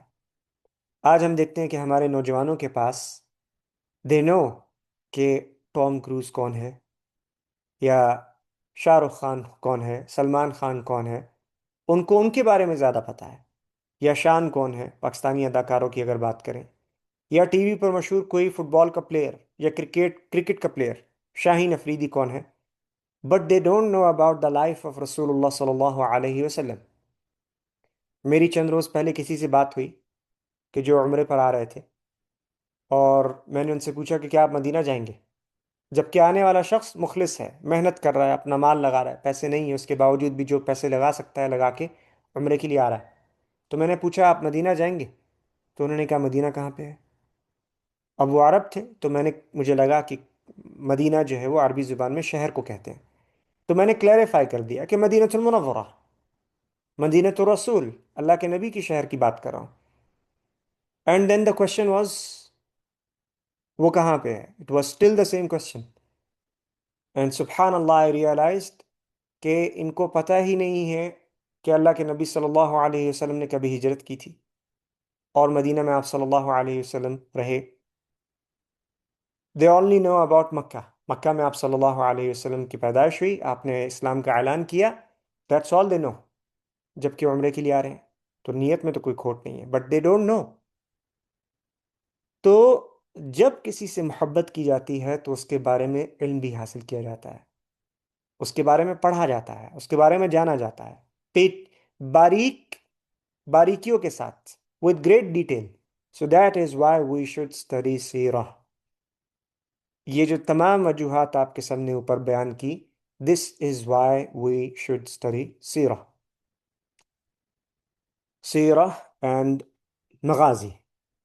So we have two periods، اور یہ آسانی کے لیے میں نے یہاں پر سیرہ and مغازی لکھا ہے، جیسے میں نے پہلے بیان کیا تھا کہ صحابہ وہ مغازی کا ہی ذکر کرتے تھے، لیکن ہم یہاں پر آسانی کے لیے کیا کر رہے ہیں کہ when we are talking about سیرہ we are talking about the life of رسول اللہ صلی اللہ علیہ وسلم beginning in مکہ، مکہ سے ابتدا ہو رہی ہے، اور مدنی دور از مغازی، وہ بھی سیرہ میں ہی ہے but it is مغازی۔ تو ہمارے پاس دو ادوار ہیں، we have two time periods، Meccan period and Medinan period, مکی دور اور مدنی دور، اور ان دو ٹائم پیریڈز کو ہم ڈیوائڈ کر کے تقسیم کر کے پڑھیں گے۔ So we would cover the Meccan period، ہم مکی دور کو پڑھیں گے، that itself will be divided into 3 phases، اور اس کو بھی 3 مراحل میں تقسیم کیا جائے گا، اور اس کے بعد ہمارے پاس ہے مدنی دور، اور مکی دور اور مدنی دور کے بیچ میں ایک بڑا سوال جو ہمارے پاس ہے کہ are we living in Meccan period or Medinan period؟ That is the question that we will cover as well۔ کیا ہم مکی دور میں رہ رہے ہیں یا ہم مدنی دور میں رہ رہے ہیں؟ اور یہ وہ سوال ہے کہ جس کو ہم کور کریں گے، ہم اس سوال کے اوپر بھی نظر ڈالیں گے۔ وقت ہمارے پاس کم ہے، یہاں پر عشاء کی اذانیں شروع ہو گئی، سو ویڈ موو ٹورڈز کنکلوژن۔ مکی دور کو 3 مراحل میں تقسیم کیا جائے گا۔ پہلا مرحلہ ہے سیکرٹ فیز، الدعوہ مستخفیا، جو آپ صلی اللہ علیہ وسلم پر وحی نازل ہونے سے لے کر 3 سال کا، بعض علماء کے نزدیک 4 سال کا وقت ہے، کہ جب اللہ کے نبی صلی اللہ علیہ وسلم نے اسلام کا اعلان نہیں کیا، اٹ واز ناٹ اناؤنسڈ، مشرکین مکہ کو اسلام کے بارے میں پتہ نہیں تھا، اور the complete movement was under ground, مکمل طور پہ جو یہ تحریک تھی ابتدائی مرحلے میں خفیہ تھی۔ سو دس از سیکرٹ فیز، الدعوہ مستخفیہ۔ اور پھر ہمارے پاس ہے اوپن پروکلیمیشن، علی الاعلان، جو اسلام کی ندا لگائی گئی ہے جبل صفا پر کھڑے ہو کر، کہ جو اللہ تعالیٰ نے اپنے نبی کو گائیڈ کیا تھا بنو ہاشم سے پروٹیکشن کو سیکیور کرنے کے بعد، جب بنو ہاشم نے گارنٹی دے دی تھی کہ ہم آپ کے ساتھ کھڑے ہیں، اس کے بعد فاصدع بما تؤمر واعرض عن المشرکین، اب جاؤ اور جا کے اعلان کر دو۔ لیکن اعلان کے ساتھ بھی ہم دیکھتے ہیں کہ جو پہلے 3 سال میں لوگ اسلام لائے، گنتی کے لوگ جن تک اللہ کے نبی نے اسلام پہنچایا، ان کو حکم تھا کیپ یور اسلام ہڈن، خفیہ رکھو اپنے دین کو۔ انہوں نے اس اعلان کے ساتھ اپنے اسلام کا اعلان نہیں کیا، they did not announce their دین۔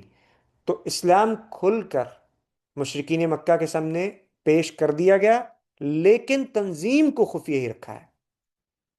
اور پھر ہمارے پاس تیسرا مرحلہ ہے جو مکی دور کا 6 سال کے آخر میں یا 7ویں سال کی ابتدا میں شروع ہوتا ہے، اور it continues till the end of Meccan period. اور یہ وہ مرحلہ ہے کہ جب سیدنا عمر اور سیدنا حمزہ رضی اللہ عنہم کے اسلام قبول کرنے کے بعد پہلی مرتبہ بطور ایک تنظیم، ایک جماعت کے طور پر مسلمان کھل کر مشرکین مکہ کے سامنے آئے، جن میں ان لوگوں نے بھی اپنے اسلام کا اعلان کر دیا جنہوں نے پہلے اپنے اسلام کو چھپایا ہوا تھا، with the exception of few، چند لوگوں کے علاوہ۔ چند لوگوں کو اب بھی اللہ کے نبی نے یہی حکم دیا کہ اپنے دین کو چھپا کر رکھو، لیکن اسلام ایک جماعت کی شکل میں، ایک تنظیم کی شکل میں، ایک تحریک کی شکل میں کھل کر مشرکین مکہ کے سامنے آ گیا۔ So we will be dividing the Meccan period into these 3 periods، ان 3 مراحل میں ہم تقسیم کریں گے۔ اور جو ہماری سب سے پہلی نشست ہوگی، the first session، that would be the introduction to Meccan period itself، وہ مکی دور کا تعارف ہوگا، مکی دور کا ایک بریف اوور ویو ہوگا کہ آپ صلی اللہ علیہ وسلم پر وحی نازل ہونے سے پہلے مکہ کے حالات و واقعات کیسے تھے۔ And we would be moving through this journey while comparing our own problems parallel to the problems that were found during the time of Rasulullah sallallahu alaihi wasallam۔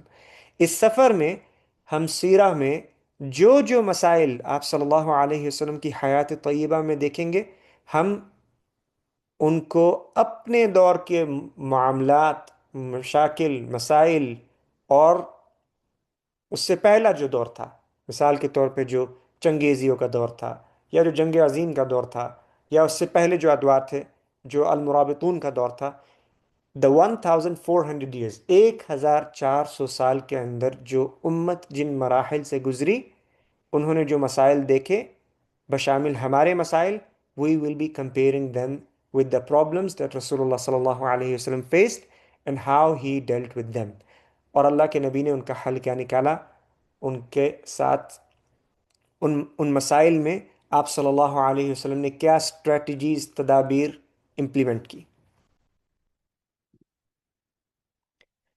Our sources for the course، ہماری sources کیا ہیں؟ ہماری جو primary source ہے وہ شیخ منیر کی کتاب ہے، extracting movement lessons from the life of prophet صلی اللہ علیہ وسلم۔ دمشق کے ایک عالم تھے کہ جو جامعہ دمشق کے دین تھے، انہوں نے یہ کتاب لکھی، عربی میں یہ کتاب موجود ہے۔ یہ کتاب ہماری پرائمری سورس ہے، اور پھر ہمارے پاس سیکنڈری سورسز ہیں۔ سیکنڈری سورسز میں ہمارے پاس الرحیق المختوم ہے، we would be visiting Ar-Raheeq al-Makhtum as well۔ ہمارے پاس البدایہ والنہایہ ہے، میں یہاں پر لکھنا بھول گیا۔ ہمارے پاس interactions of the greatest leader شیخ صالح المنجد کی کتاب ہے۔ رس راجرز نے جو سیرہ کے اوپر کتاب لکھی، جس کا میں نے آپ کو مختصر تعارف دیا تھوڑی دیر پہلے، دا جنرلشپ آف محمد صلی اللہ علیہ وسلم۔ اور پھر فرینک مکلن نے کتاب لکھی گینگز خان بائے فرینک مکلن، اور اسی طرح صلاح الدین پر کتاب لکھی جان مین نے۔ اور فرینک مکلن کو اور جان مین کو منتخب کرنے کی وجہ یہ ہے کہ they have done an honest job، انہوں نے جو کام کیا ہے وہ انصاف کے ساتھ کیا ہے۔ انہوں نے اپنی کتاب کے اندر بائسنس نہیں دکھائی، اور اپنی کتاب کے اندر مسلمان علماء کو بھی کوٹ کیا ہے۔ اور گینگس خان اور صلاح الدین کی یہ 2 کتابوں کو یہاں پر خاص ذکر کرنے کا مقصد کیا ہے؟ Because we are witnessing same problems that they witnessed، and the solutions that they implemented are same which Rasulullah صلی اللہ علیہ وسلم implemented۔ اور پھر کچھ فتاویٰ ہیں کہ جو ماڈرن ڈے میں دیے گئے، we would be going through that، and then at the end we have a کتاب الاستضعاف وأحكامه في الفقه الإسلامية، ایک کتاب ہے کہ جو پی ایچ ڈی کے لیے تھیسس کے طور پر، ماسٹرز کے لیے تھیسس کے طور پر لکھی گئی، شیخ عبداللہ نے لکھی، ان کا مکمل نام میرے ذہن سے نکل گیا ہے۔ اور اس کتاب کے اندر جو کام کیا گیا ہے وہ استضعاف، کمزوری، کہ جب مسلمان کمزور ہوں، مظلوم ہوں، ان کے پاس وسائل کی قلت ہو، ان کے پاس ریسورسز کی کمی ہو، اور ان کا دشمن ان کے اوپر حاوی آ چکا ہو، ان کا دشمن ان پر مسلط کر دیا گیا ہو، then what can they do? تو پھر وہ کیا کر سکتے ہیں؟ What are the strategies that they can implement? وہ کیا اسٹریٹجیز امپلیمنٹ کر سکتے ہیں extracted from the life of رسول اللہ صلی اللہ علیہ وسلم، جن کو آپ صلی اللہ علیہ وسلم کی حیات طیبہ سے اخذ کیا گیا. So these are the primary and secondary sources. اب ہم مختصر 10 منٹ کا سوال جواب کا سیشن کر سکتے ہیں، نشست کر سکتے ہیں، اگر تو کوئی سوال جواب ہو، کیونکہ ہمارے پاس لمسم اتنا ہی وقت ہے، پھر یہاں پر عشاء کی نماز کھڑی ہو جائے گی. جزاکم اللہ خیرا واحسن الجزاء. Okay, well, before we will move on to Q&A, I would like to clarify a few things, and then inshallah we will take your questions. In terms of registration, I will also try to say this in Urdu as well, but please ensure that you complete your registration through the respective community through which you joined today's orientation. So if you have joined through YouthLink today, kindly register yourself through YouthLink. And if you have joined through TGA, your Sira journey will be facilitated through TGA. جن لوگوں نے آج کا session youth link کے through join کیا ہے، please kindly آپ make sure کریں کہ آپ کی رجسٹریشنز جو ہیں وہ یوتھ لنک کے تھرو ہوں، اور لنک جو ہے وہ ہم لوگوں نے چیٹ کے اندر آلریڈی شیئر کر دیا ہے. اور جس نے آج ٹی جی اے کے تھرو اس اورینٹیشن کو جوائن کیا ہے، وہ پلیز ویب سائٹ پہ جائیں اور وہاں پہ اپنے آپ کو رجسٹر کریں گے. And again, before we take, this course is going to be in English as well as in Urdu. So Brother Abdullah, the way he has done this orientation today, he will be taking it mostly in Urdu. Lekin jahan pe English audience connected hai through TGA, he will be explaining things in English as well. So it is open to both communities, English and Urdu speaking. And before we go to our Q&A session, I want to just tell you a little bit about our upcoming initiatives, which will be inshallah launching after our Sira course, which is one of the initiatives will be called Project Jan Mu'min, where we are trying to nurture our youth, our children between 6 to 13, again on Sira, where Brother Abdullah will be covering the سیرہ for our adults. یہاں پہ اس course کے ذریعے ہم لوگ بچوں کو سیرہ from a different aspect سکھائیں گے which is 6 to 13. اور اس جرنی میں they will be learning Arabic, سیرہ, تجوید, life skills all in 1 week. So they will have 5 classes a day and they will be having this journey to create a Jan Mu'min in those 5 classes a day. Inshallah, I will be able to add some details of this course in the chat as well. And then straight after, we are going to be launching a very big project, again in collaboration with all the communities we have here, which is going to be called An-Nashra Universe. اور اس کے ذریعے ہم home schooling کو promote کریں گے all around the world according to the lens of Quran and Islam, inshallah. And this Nashra Universe is a structured homeschooling initiative which is designed for committed parents who wish to prioritize the long-term development of their children. And again, our target audience for that is again 6 to 13. And this is a 5-year pathway that will integrate our strong academic preparation with their identity, character, leadership, and development. And we're actually equipping our young Muslims to grow into confident, purpose-driven individuals who will be capable of entering leading universities such as Oxford, Cambridge, and Harvard without compromising their values. And inshallah, I will also be able to share those details in the chat. In the meantime, I will be taking the Q&A. So over to you, Meharit, for Q&A, inshallah. Jazakallah khair. I'll start unmuting those who have raised hands, and then you can ask your question.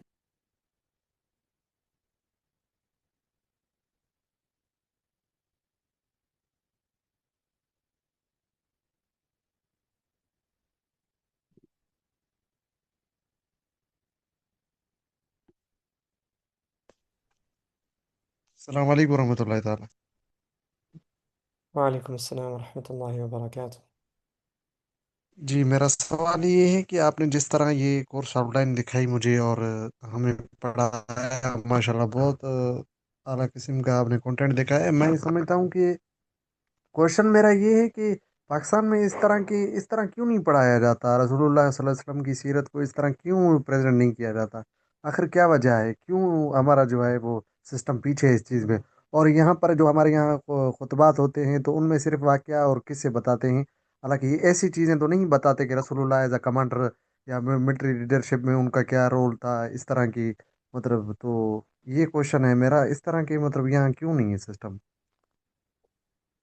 دیکھیں، اگر ہم تاریخ میں پیچھے جائیں تو 1857 میں جب جنگ آزادی ہوئی، جب آزادی کی تحریک شروع ہوئی، تو اس وقت ہم دیکھتے ہیں کہ جو ہمارے پاس آج تین، اس وقت تو دو بڑے تھے اور ایک ایمرجنگ تحریک تھی، آج تین بڑے مدارس ہیں، یا آپ جیسے آپ کہہ لیں اسکولز آف تھاٹ کہہ لیں یا جو بھی نام دے لیں. ایک تو جو بریلوی مکتبہ فکر ہے، ایک جو دیوبندی مکتبہ فکر ہے، اور ایک جو اہل حدیث مکتبہ فکر ہے. تو ابتدا میں تو 1857 میں یہ سب کے سب they played a crucial role in that movement. انہوں نے اس تحریک میں بہت بڑا کردار ادا کیا. اس کے نتیجے میں یہ ہوا کہ ایسٹ انڈیا کمپنی کو شکست ہوئی، دے ور ڈیفیٹڈ. اور اس وقت تک برطانیہ جو ہے وہ بطور مملکت انڈیا میں نہیں تھا، ایک سلطنت کے طور پر انڈیا میں نہیں تھا، برطانیہ کی فوج نہیں تھی انڈیا میں. تو جب ایسٹ انڈیا کمپنی کو 1857 کی جنگ میں شکست ہوئی تو پھر برطانیہ نے اپنی فوج کو بھیجا اور انہوں نے آ کے پھر قتل عام کیا بہت بڑے پیمانے پر. 500، بعض تاریخ کی کتابوں میں لکھا ہے کہ 500 کلومیٹر تک کا جو روڈ تھا اس پر لاشیں لٹکائی گئی، جن میں علماء کی ایک بھاری بھرکم تعداد تھی.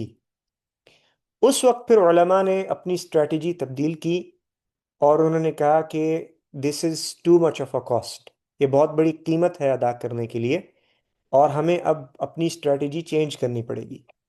تو علماء نے پھر اس کے بعد کام کرنا شروع کیا معاشرے کے اوپر کہ ہم معاشرے کی تعلیم اور تربیت اس کے اوپر کام کریں گے، اور ہم دعوت و تبلیغ پر کام کریں گے.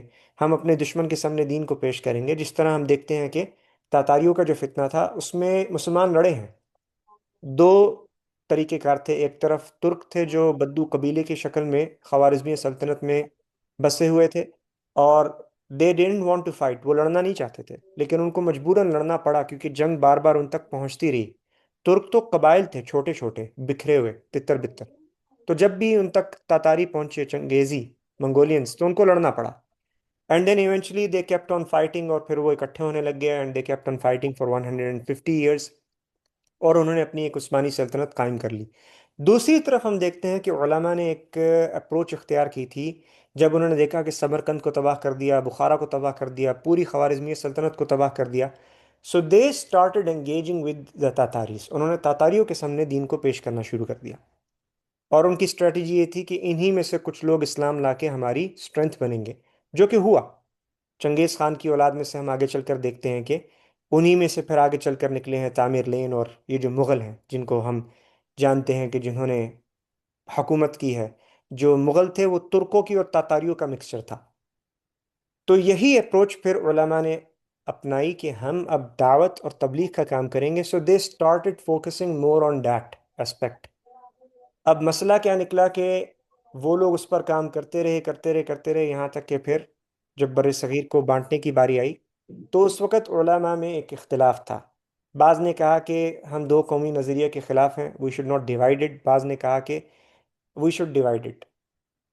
اور اس ڈویژن میں بھی کوئی حتمی فیصلہ نہیں نکلا، اور ہم دیکھتے ہیں کہ جنہوں نے کردار ادا کیا وہ علامہ اقبال اور محمد علی جناح تھے، جن پر علماء کو اتنا ٹرسٹ نہیں تھا اس دور میں، اور کتابیں بھی لکھی، تینوں مکتبہ فکر نے کتابیں بھی لکھی اس پر. اور پھر ہم دیکھتے ہیں کہ ڈیٹ بیکیم، آپ کہہ لیں کہ وہ جو کانسیپٹس تھے جن کے اوپر وہ کام کر رہے تھے، that became the core reason. اور پھر وہی مسائل ہمارے پاس رہ گئے کہ جس پہ پھر ہم دیکھتے ہیں کہ آہستہ آہستہ ٹریجیکٹری یہ ہوگی کہ جب پاکستان الگ ہو گیا، انڈیا الگ ہو گیا، تو اب جو معاشرے کے اوپر وہ کام کر رہے تھے تعلیم و تربیت کے اوپر، آہستہ آہستہ ان کے جو افکار تھے اس میں شدت آتی گئی، وہ فرقہ واریت کی طرف معاملہ جانے لگ گیا. اور پھر ہم دیکھتے ہیں کہ وہ سلسلہ چلتا رہا چلتا رہا چلتا رہا انٹل ناؤ، ابھی تک وہ سلسلہ چل رہا تھا. And kept going in that direction, وہ اسی ڈائریکشن میں جاتا رہا. تو پہلی چیز ہمیں یہ پتہ چلتا ہے کہ علماء نے اگر ان چیزوں کے اوپر فوکس کرنا چھوڑا تو اس کی وجہ تھی 1857 کے اندر جو جنگ ہوئی اور جو آؤٹ کم تھا جو بہت بڑے پیمانے پر ہزاروں کی تعداد میں قتل عام کیا گیا، خاص طور پر علماء کا، بلکہ may be we can say مور دین 100,000. اور پھر اس کے بعد جو ٹریجیکٹری بنی آنے والی جنریشنز نے اسی کو پھر پکڑا ہے. اب جا کے البتہ ہم دیکھتے ہیں کہ آہستہ آہستہ ایک شعور پیدا ہو رہا ہے، ایک بیداری آ رہی ہے، ابھی آئی نہیں ہے، آہستہ آہستہ اب آ رہی ہے، آہستہ آہستہ، خاص طور پر سوشل میڈیا کے عام ہونے سے اور لوگوں کے سوال، لوگوں کا بھی علماء کے ساتھ کوئی خاص تعلق نہیں ہے. میں ہمیشہ ایک ایکسرسائز کرتا ہوں کہ کسی بھی محفل کے اندر یا کلاس کے اندر تمام لوگ اپنے موبائل فونز کھول کر اپنی کانٹیکٹ لسٹ میں جا کے دیکھیں کیا میجورٹی کے پاس اپنی کانٹیکٹ لسٹ میں علماء کے کانٹیکٹ ہیں. اگر تو ہیں تو اس کا مطلب پھر غلطی ساری علماء کی ہے. اگر تو میجورٹی کے پاس کانٹیکٹ لسٹ میں علماء کے کانٹیکٹ نہیں ہے تو غلطی پھر اتنی ہی عوام پہ بھی ہے. عوام نے بھی اتنی انگیجمنٹ علماء کے ساتھ نہیں کی. اب جب وہ انگیجمنٹ شروع ہوئی ہے سوشل میڈیا کے ذریعے، علماء کو سمجھ میں آئی ہے کہ جن مسائل کے اوپر ہم فوکس کر رہے ہیں وہ عوام کے مسائل نہیں ہیں اور ہم انہی مسئلوں کے اوپر جو ہے وہ الجھ کر رہ گئے ہیں. تو ہم دیکھ رہے ہیں کہ اب آہستہ آہستہ آہستہ آہستہ وہ رجحان آ رہا ہے. اور یہ جو ابھی ہم باتیں پڑھ رہے ہیں یہ بھی ہم نے اپنی طرف سے نہیں اخذ کی، یہ بھی علماء نے ہی پڑھائی ہیں. تو آہستہ آہستہ پھر اب اس ڈائریکشن میں علماء جا رہے ہیں. We are going in that direction, we are not there yet, ہم ابھی وہاں پر ہیں نہیں، لیکن کام شروع ہو گیا ہے. ہاں البتہ ابھی تک عمومی سطح پر نہیں ہے افسوس کے ساتھ. تو یہ میں نے آپ کو وجہ بتائی ہے جو آپ کا سوال تھا.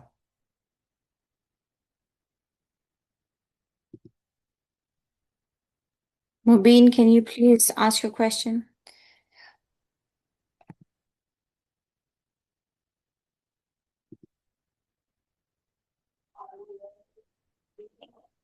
آخری میں نے پوچھنا تھا، میرے پاس آپ نے دو پرسپیکٹیوز بتائے تھے.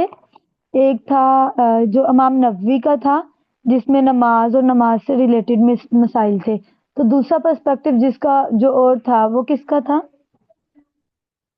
آپ ریپیٹ کر سکتے ہیں؟ آپ کی آواز نہیں آئی مجھے. ایک ہمارے پاس دو پرسپیکٹیو تھے نا سیرہ کو دیکھنے کے، ایک امام نووی کا جس میں فرائض نماز کی فرضیت، نماز میں اوجری کا رکھا جانا جو کہ نجس ہے کہ نہیں ہے، ایک یہ پرسپیکٹیو تھا. اور ایک دوسرا پرسپیکٹیو تھا جس میں کسی نے مداخلت نہیں کی، یا پھر صحابہ سے کیوں نہیں پوچھا گیا، بعد میں پیارے نبی نے کیوں نہیں ان سے پوچھا، یا حضرت فاطمہ رضی اللہ تعالیٰ عنہ نے ہی کیوں انٹروین کیا، بنو ہاشم کیوں چپ رہے. تو یہ والا جو سارا پرسپیکٹیو تھا یہ کس کا تھا؟ دیکھیں وہ جو کوٹ تھا وہ تو شیخ منیر کا تھا جو ہاں جن کی ہم کتاب پڑھ رہے ہیں، لیکن اس کے علاوہ بھی ہمارے پاس ماضی کے اندر کتابیں ہیں جس میں انہوں نے ڈفرینٹ پرسپیکٹیو کو ایڈریس کیا ہے. ٹھیک ہے. اور اخی اس میں ایک اور چیز تھی کہ یہ جو امام نووی کا ہمارے پاس آتا ہے کہ اس میں وہ کہ نماز ہو گئی، نماز وہ مطلب اگر وہ جیسی بھی کنڈیشن تھی تو کیا آپ اس کے بارے میں تھوڑا سا اس سینس میں بھی الیبوریٹ کر سکتے ہیں؟ دیکھیں وہ طہارہ اور صلاح کی فقہ میں آتا ہے. میں ان سوالوں سے اجتناب کرتا ہوں کیونکہ میری وہ اسپیشلٹی نہیں ہے. میں اگر وہ سوال کے جواب دینا شروع کروں گا تو میں خود بھی گمراہ ہوں گا، آپ لوگوں کو بھی گمراہ کروں گا.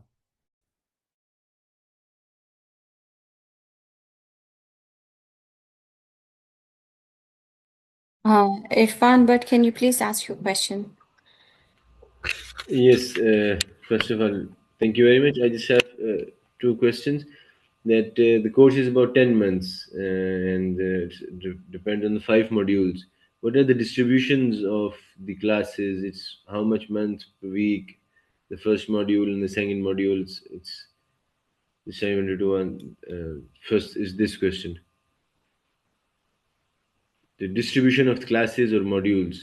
Yes, so we have actually, I don't know where you heard about the 5 modules. We have 2 modules. So Okay. module 1 is based on 10 months, in which we will divide the Meccan period on 4 months, and the remaining months will be for Medinian period. It can change a bit slightly, it can decrease or increase depending on the pace of the students. But in any case, the module 1 will be concluded in 10 months. Then there would be module 2 for anyone who wishes to go deeper. In module 2, we would have 4 months in which we would be specifically covering certain topics, such as topics of fiqh al-istidaf, the jurisprudence of weakness, usul al-harb fil Islam, the laws of warfare in Islam. These topics we will touch upon in module 1, but we will not go in depth. Okay. I think I read on your website that on the module 1, there are 5 maybe topics. Then I Yes, don't know. when you are talking about topics, we have divided them into 2 phases. As I mentioned, we have the Meccan period and the Medinan period. There are 2 phases. So Meccan period is divided, and Meccan period would be covered in, as I said, 4 months. Meccan period itself is then divided into 3 phases. Yes, The secret phase, the announcement or open proclamation, as I mentioned here. And then the third phase is the public phase, along with the secret organization. As for Medinan period, we haven't announced any topics yet. Why we didn't do so? The reason we didn't do so is in Meccan period, it will become clear the intellectual level of the students, and we will decide if some topics we have to exempt or we have to include. We already have an outline, but we will decide if we need to cut out some topics or we should keep them. Jazakallah khair. The last question I would like to ask, Ikra, could you please unmute yourself and ask your last question? Other questions, can you please put them in the chat? And if Sheikh Abdullah has time, he can answer them. So please put your questions in the chat and then we can unmute you. Ikra, you can unmute yourself if you would like to ask a question. Otherwise, we can move on to Hira Nasir.